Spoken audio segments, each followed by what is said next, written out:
ఇది నువ్వు ముందుగానే ఊహించావా అక్క?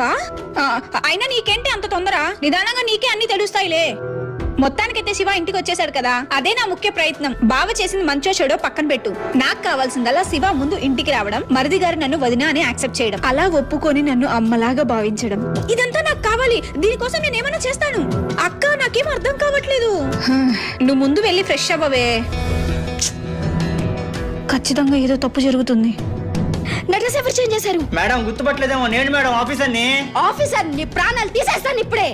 మేడం నేనంత సాహసం చేయలేదు మేడం. మిమ్మల్ని నా భార్యకి అప్పగించి నేను తిరుమల వెంకట సందరికి వెళ్ళొస్తున్నాను మేడం. అసలు ఏం జరిగిందంటే నేను అక్కడికి వచ్చేలోపు ఒక అతను కింద పడిపోయినాడు మేడం.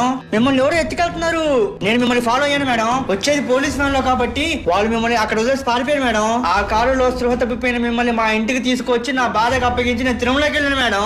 నేను కాదు మేడం మార్చింది, నా భార్య. మరి నా చెల్లి